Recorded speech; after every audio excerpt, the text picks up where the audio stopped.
Bonjour, alors aujourd'hui je vous présente le tarot pour les grands espaces. Voilà, je pense que c'est la traduction. Donc la boîte est comme ceci, très très jolie, hein. Et derrière cela vous dit, pour les lecteurs de cartes expérimentés, les nouveaux venus dans l'art, le tarot pour les grands espaces comprend tous les arcanes majeurs et mineurs avec des cartes qui présentent des parcs nationaux et des activités de plein air, du camping à la recherche de nourriture, en passant par le VTT. Un guide de 60 pages fournit des détails utiles sur la façon de faire une lecture et sur la signification de chaque carte, tandis que 3 cartes aide-mémoire offrent des rappels rapides pour les mots-clés ainsi que sur la manière de disposer la croix celtique. Voilà, vous avez... Vous voyez, elle est vraiment jolie la boîte, hein. Bon, c'est une petite boîte, hein, mais elle est vraiment très très jolie. L'intérieur par contre est blanc. Voilà. Alors, je vais vous montrer le livret et chercher pour cela la traduction que j'ai faite avec Google Traduction, toujours pareil, hein.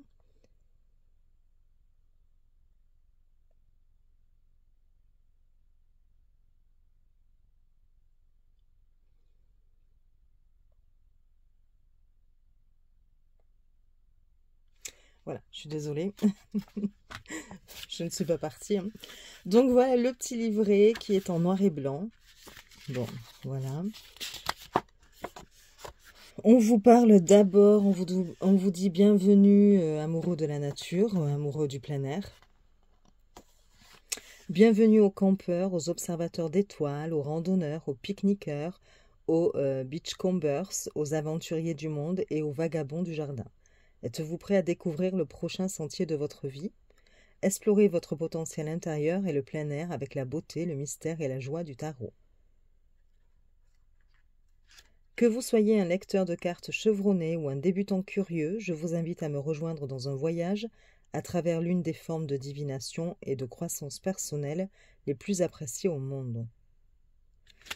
Donc voilà, bon après elle continue à parler, elle vous dit pourquoi le tarot pour les grands espaces. Passer du temps à l'extérieur est un moment favori pour beaucoup d'entre nous. Lorsque nous en avons l'occasion, nous allons à la plage, en road trip dans les parcs nationaux ou en randonnée dans les montagnes pour nous évader.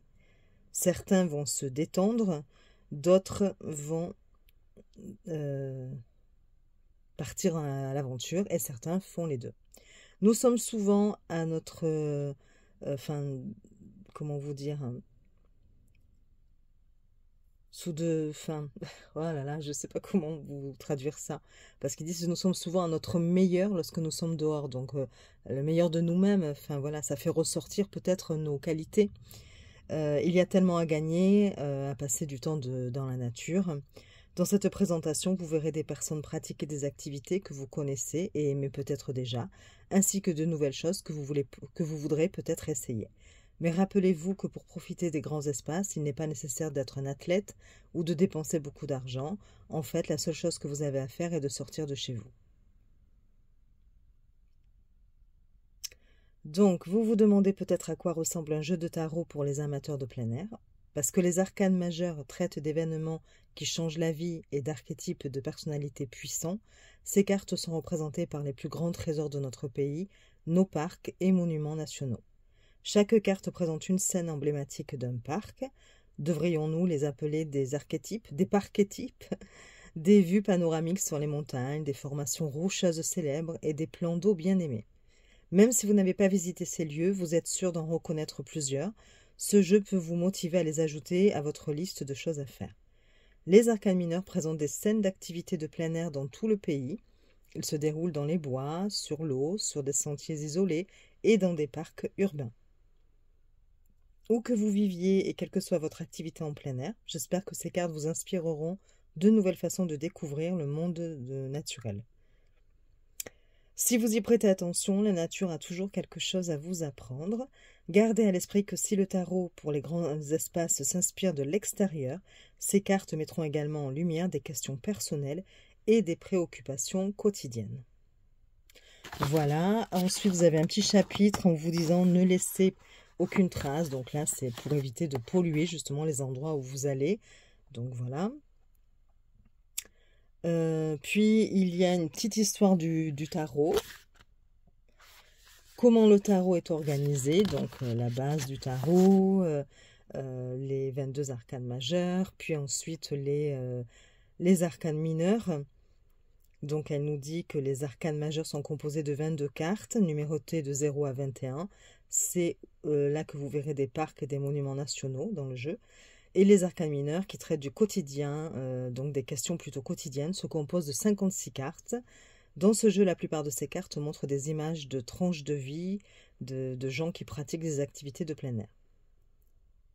Les arcanes mineurs sont similaires à un jeu de cartes ordinaire dans la mesure où ils comportent des couleurs et des cartes de cour royale. Les 4 combinaisons des arcanes mineurs sont, donc pour les coupes, ce sont des récipients. Vous avez les bâtons, vous avez les pierres pour les deniers ou pentacles et les lames pour les épées. Chaque couleur comporte 14 cartes numérotées de l'As à 10 avec 4 cartes de cour, le page, le chevalier, la reine et le roi. Bon, voilà, elle nous redonne un petit peu les bases du tarot. Ensuite, elle parle des arcanes majeures, donc voilà, notamment du voyage du fou. Donc on part du fou, qui est comme un pion sur un échiquier, un novice qui parcourt le cycle des archétypes de personnalité et des événements majeurs de la vie pour finalement devenir un héros. Donc voilà, puis vous allez avoir les arcanes mineurs. Donc pareil, quelques mots sur les arcanes mineurs, en vous disant un petit peu, mais par exemple, sur les suites, donc les couples, donc représentés par des récipients, ça va avec l'eau, et que cela traite les relations amoureuses et les émotions. Dans ce jeu, ces cartes représentent des personnes se trouvant à proximité ou sur l'eau, ou la faune, où ça va représenter de la faune aquatique. Elle nous parle des bâtons qui donc avec l'élément feu, et ils sont liés à la créativité, aux activités intellectuelles, aux idées. Dans ce jeu, cette suite montre des gens utilisant des bâtons pour marcher, faire du feu et construire des objets. Ensuite, je suis désolée, c'est peut-être un peu flou, hein, mais bon, comme je vous lis, de toute façon, c'est en anglais. Donc, voilà. On vous parle donc des pierres pour les pentacles ou les deniers. C'est donc la terre, l'élément terre. Il se concentre sur l'argent, les choses matérielles et le corps physique. Dans ce jeu, ces cartes vont représenter le fait d'être dans les bois et de jardiner, ainsi que des plantes et des fleurs. Et enfin, les lames pour les épées, c'est avec l'air, l'élément air. Les épées abordent le leadership, la gestion, la résolution de problèmes et l'organisation. Dans ce jeu, ces cartes montrent des personnes utilisant des lames ou des outils pour construire, couper, réparer et atteindre de nouvelles vitesses et hauteurs. Les lames ou épées, comme on les appelle également, ont toujours été une suite délicate. Elles décrivent généralement un récit mettant en scène des conflits, des souffrances ou même des chagrins. Mais il y a des années, j'ai commencé à considérer la question sous l'angle du leadership et de la résolution de problèmes, et ça a totalement flashé pour elles. Donc ici, je me concentre sur les aspects positifs de toutes les cartes, même pour les épées. Voilà. Ensuite, vous avez un chapitre de comment utiliser vos cartes. Donc là, on vous conseille de regarder attentivement les illustrations, des conseils qu'on retrouve un petit peu dans tous les bouquins qui accompagnent les cartes de tarot. Les questions fréquentes. Donc là, vous avez un chapitre sur les questions fréquentes. On vous demande, là, vous avez une question spécifique en tête. En général, aucune lecture du tarot ne se déroule beaucoup mieux lorsque les cartes ont la liberté de vous montrer ce qu'elles veulent vous montrer. Et cela peut être quelque chose de totalement différent de ce que vous aviez en tête. Il est préférable d'y aller avec un esprit ouvert et de se dire qu'est-ce que les cartes aimeraient me montrer aujourd'hui, ou que se passe-t-il dans ma vie maintenant, voilà. Après, bien sûr, vous pouvez décider de poser une question, hein. Les cartes inversées sont-elles importantes? Donc un petit chapitre sur ça.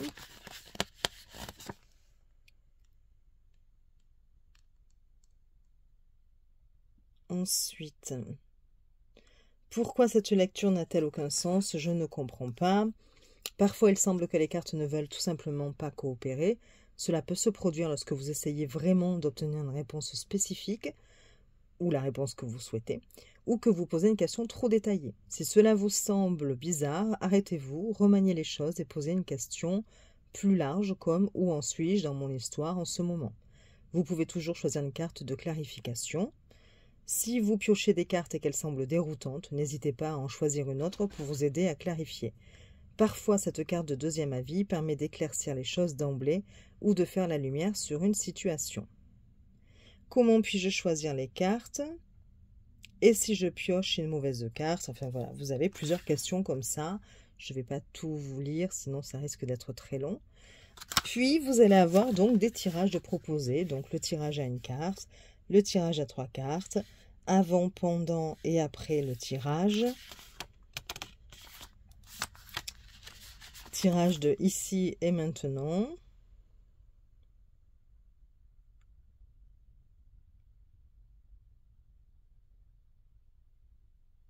Donc là, en fait, vous devez séparer les arcanes majeures des arcanes mineures, mais aussi les suites des arcanes mineures.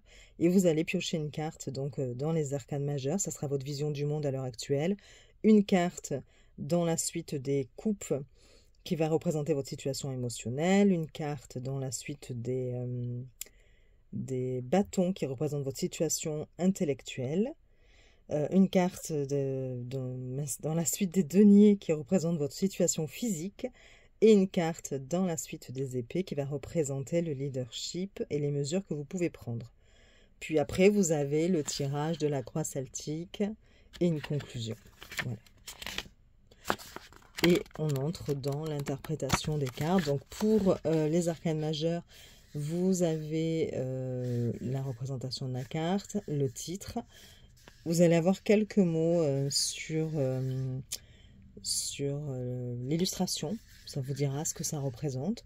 Et puis la signification, évidemment, de la carte du magicien avec les mots-clés. Alors, attendez. Hop. Voilà, les mots-clés et ce à quoi vous devez faire attention. Voilà. Pour les arcanes mineures, c'est moins long. Hein. Comme vous pouvez le voir, déjà, il n'y a pas la représentation de la carte. Et vous allez juste avoir quelques phrases au sujet de chaque carte, qui donnent la signification hein, quand même. Mais bon, voilà. Je vous lirai à la fin pour vous montrer ce que cela donne en termes d'interprétation au niveau du livret. Donc, voilà pour le livret. Et nous allons pouvoir passer aux cartes. Les cartes qui sont hautes en couleur, hein, vous allez voir, elles sont magnifiques. Le dos, déjà, très beau dos, qui est réversible. Très jolie couleur. La qualité, très souple. Franchement, vous voyez, c'est... voilà, c'est dommage. Et c'est pour ça d'ailleurs que cela ne fait pas un gros tas. Il y a quand même 78 cartes et par rapport à d'autres jeux, voilà, ça semble mince. Hein. Voilà, vous voyez, je peux même tendre quand il y a toutes les cartes ensemble. Donc bon. Les tranches sont neutres. La grandeur des cartes, la taille des cartes, je vous montre par rapport à un tarot classique. Vous avez la même hauteur et elles sont légèrement plus larges. Voilà. Donc oui, fragile quand même. Fragile, en mélangeant, il faut quand même faire très attention. Elles sont glossy, enfin elles brillent, donc elles glissent bien. Ouais. Il me semble qu'elles sont glossy, je vous dis ça, mais... Voilà. Non, peut-être pas. Je dis des bêtises, en fait. Hein. Faites voir si elles glissent bien. Non, elles glissent pas bien du tout, d'ailleurs. Donc, elles sont mates. C'est avec le reflet de la lumière, j'ai cru, mais pas du tout, en fait. Donc là, vous avez le fou. Et vous avez à chaque fois, pour les arcanes majeures, en tout cas, oui, c'est ça, pas pour les arcanes mineures, ce que ça représente, quel parc national, ou voilà, cela vous le dit en petit ici. Donc le fou, vous voyez, c'est très très joli, hein, très belle couleur. On retrouve bien ici l'illustration que l'on a sur les jeux Rider-Waite-Smith. Voilà. Parce que vous allez voir, ce n'est pas le cas pour toutes les cartes. Hein. C'est un peu plus compliqué pour certaines de comprendre pourquoi cette représentation, notamment celle-ci, le magicien. Voilà. Donc là, il est important peut-être d'avoir le point de vue de la créatrice. C'est bien une dame au moins, parce que je n'arrête pas de dire la créatrice, ça se trouve c'est un homme. Enfin bon. Donc sinon, je lui présente mes excuses. Mais bon. Donc là, vous avez le magicien, la grande prêtresse,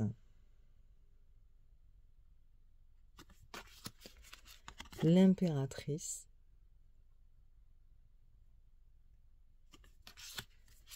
l'empereur,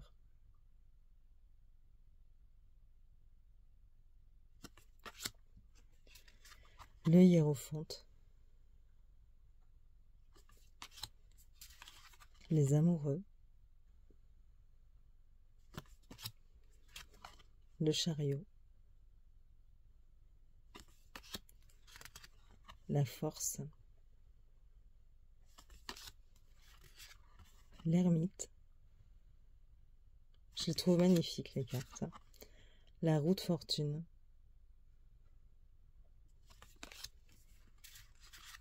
la justice, le pendu, la mort, tempérance, le diable,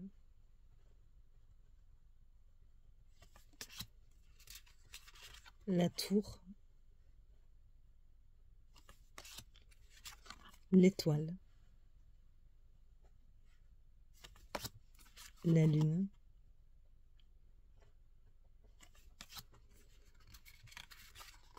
le soleil, le jugement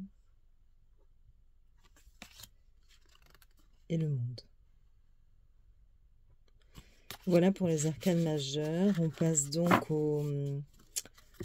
à la suite des coupes, donc des récipients ici. Donc vous avez l'as de coupe, le 2,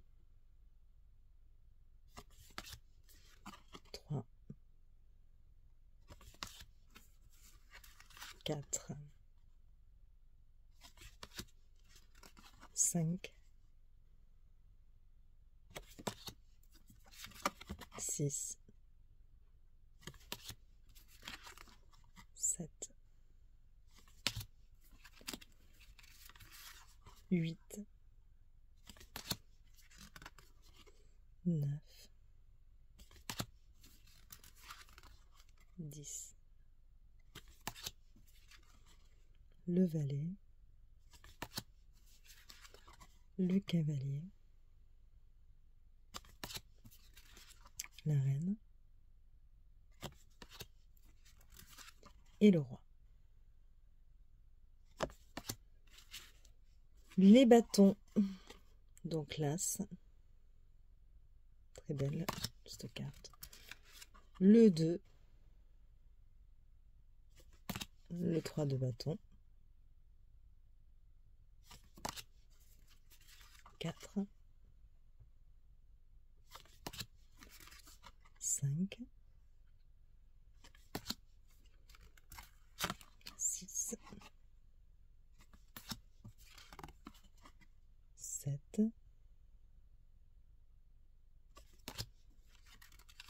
8, 9, 10 de bâton. Vous voyez là, on a du mal à retrouver la signification du 10 de bâton que l'on retrouve, que l'on a dans le Rider-Waite-Smith, hein, avec l'idée de fardeau, de burn-out. Donc bon, il faut quand même lire ce que propose l'auteur. Le valet de bâton, le cavalier, la reine de bâton et le roi. On passe au denier ou pentacle. Donc là, on a l'As, le 2, le 3, le 4, 5, 6, 7, 8, 9, 10, le valet de pentacle ou de denier, le cavalier, la reine et le roi. Et enfin, les épées, donc l'As, avec le couteau suisse, hein, je crois que c'est un couteau suisse. Le 2, le 3 d'épée, le 4. Oui, là c'est pareil, hein, le 3 d'épée qui d'habitude est représenté par un cœur qui est transpercé par 3 épées. Bon, là on a un peu de mal à... Excusez-moi, j'éternue. On a un peu de mal à faire le lien avec le tarot Rider-Waite-Smith pour le 3 d'épée aussi. Hein. Le 4 d'épée, le 5, le 6, le 7, le 8,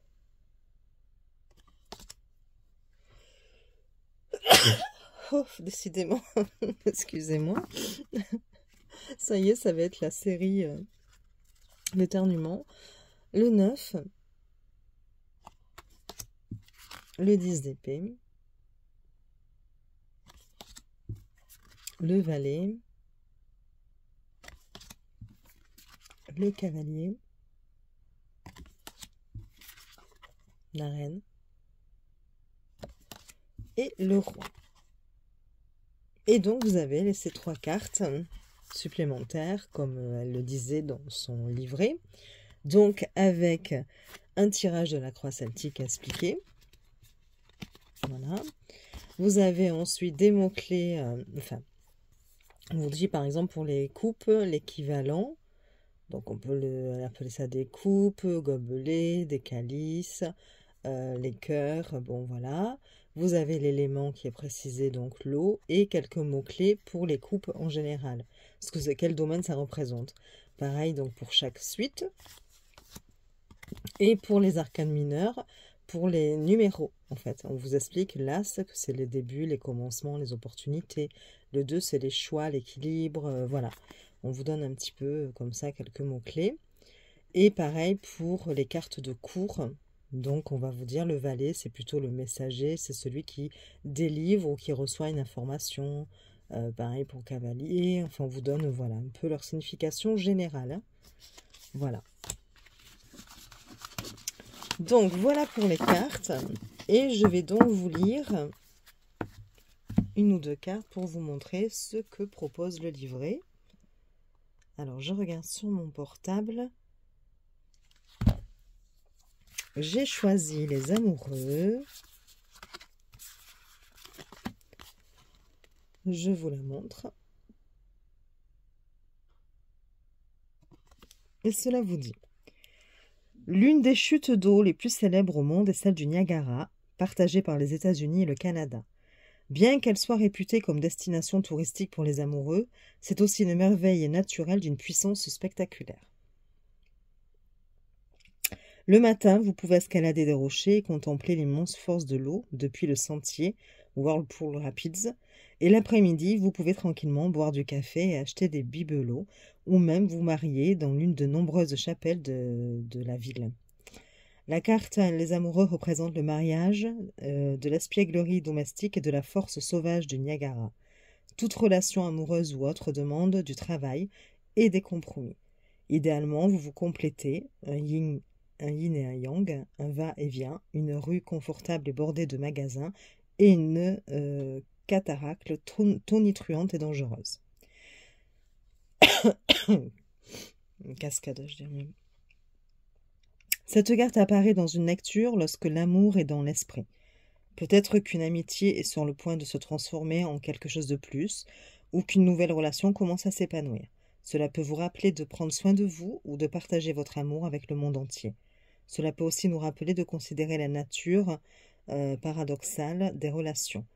Passer du temps séparément peut vous rapprocher, car cela permet à chaque individu d'explorer et d'apprendre de manière indépendante. Les mots-clés: nouvel amour, partenariat, attraction des contraires. Ce à quoi il faut faire attention, c'est au besoin de liberté et d'être attaché. Voilà. Donc ça, c'était pour les amoureux. Et admettons, donc j'ai pris la suite des bâtons.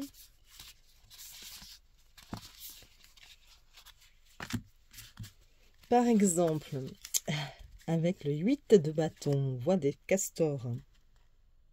Et on nous dit, les castors sont largement connus comme étant parmi les travailleurs les plus occupés du monde animal.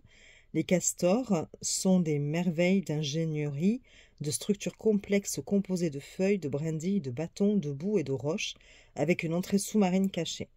Ces maisons chaudes et étanches assurent la sécurité des familles de castors toute l'année. Utilisez vos compétences mentales et physiques pour travailler de manière créative et efficace et appréciez le travail pendant que vous le faites. Voilà, admettons le 9 de bâton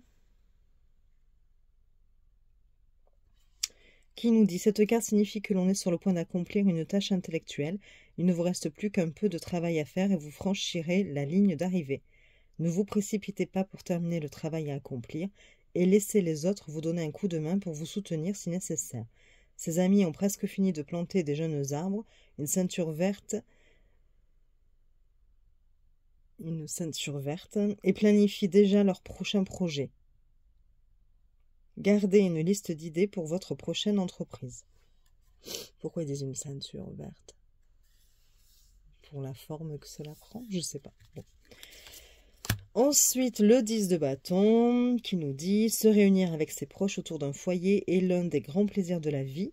Que vous fassiez de la musique, racontiez des histoires effrayantes, résolviez les problèmes du monde ou simplement parliez et riez, rien ne rassemble les gens comme un feu de camp. Un bon feu partagé avec d'autres peut être une source de nouvelles idées et de créativité qui vous inspirera longtemps après que les flammes soient éteintes. Et on vous dit: soyez attentifs aux autres visiteurs. Lorsque vous êtes sur le sentier dans un parc ou dans un terrain de camping... Est-ce que j'ai la suite? Non, j'avais pas pris la suite. Il devait y avoir 2 ou 3 phrases de plus. Bon. Est-ce que je peux le retrouver? Attendez. Pour voir s'il y avait beaucoup.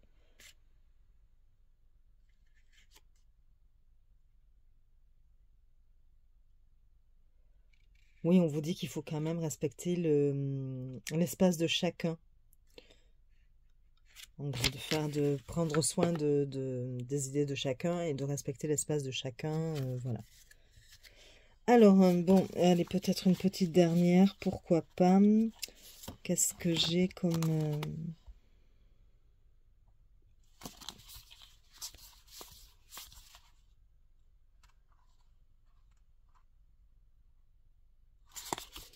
J'avais pris, je crois que ce sont des coupes.